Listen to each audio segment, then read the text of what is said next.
일본의 무역 보복에 대해 정부와 기업과 국민이 한 마음으로 대응해 주고 계신 것에 감사드립니다. 우리는 이번 일을 냉정하게 우리 자신을 돌아보고 대한민국을 새롭게 도약시키는 계기로 삼아야 합니다. 일본의 무역 보복을 극복하는 데만 그치지 않고 일본 경제를 넘어설 더 큰 안목과 비상한 각오가 필요합니다.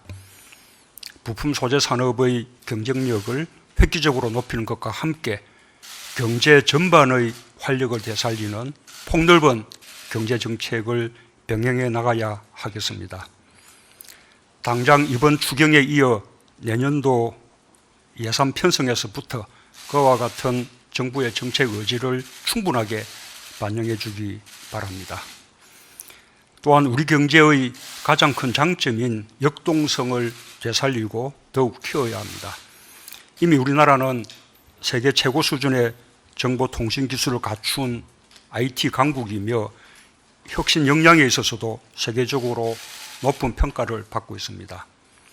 제2 벤처붐 조성으로 혁신 창업의 가속도가 붙고 있고 세계 최초로 5G 상용화를 이루어냈습니다.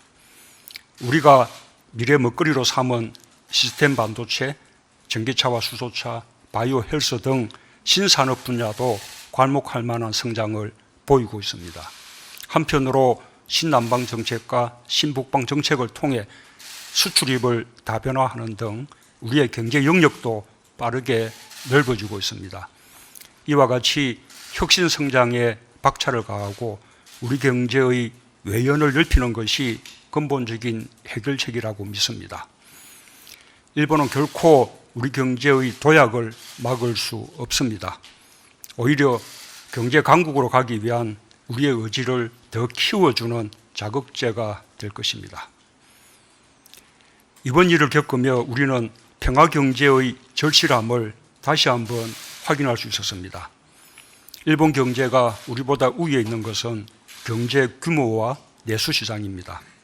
남북 간의 경제 협력으로 평화 경제가 실현된다면 우리는 단숨에 일본의 우위를 따라잡을 수 있습니다. 평화 경제는 남북 관계와 북미 관계에 굴곡이 있다 해서 쉽게 비관하거나 포기할 일이 아닙니다. 긴 세월의 대립과 불신이 있었던 만큼 끈질긴 의지를 가지고 서로 신뢰를 회복해 나가야 가능한 일입니다. 평화 경제야말로 세계 어느 나라도 가질 수 없는 우리만의 미래라는 확신을 가지고 남과 북이 함께 노력해 나갈 때 비핵화와 함께하는 한반도의 평화와 그 토대 위에 공동 번영을 이룰 수 있을 것입니다. 일본 정부는 그간 아픈 과거를 딛고 호혜협력적 한일관계를 발전시켜 온 양 국민에게 큰 상처를 주고 있습니다. 과거를 기억하지 않는 나라 일본이라는 비판도 일본 정부가 스스로 만들고 있습니다. 일본이 자유무역 질서를 훼손하는 것에 대한 국제사회의 비판도 매우 큽니다. 일본은 경제력만으로 세계의 지도적 위치에 설 수 없다는 점을 깨달아야 할 것입니다. 우리는 경제 강국으로 가기 위한 다짐을 새롭게 하면서도 민주인권의 가치를 가장 소중히 여기며 자유롭고 공정한 경제, 평화와 협력의 질서를 일관되게 추구할 것입니다. 한반도 평화 질서를 주도적으로 개척하며 국제 무대에서 공존, 공영과 호혜 협력의 정신을 올곧게 실천해 나갈 것입니다. 국제사회의 책임 있는 일원으로서 인류 보편의 가치와 국제 규범을 지켜나갈 것입니다.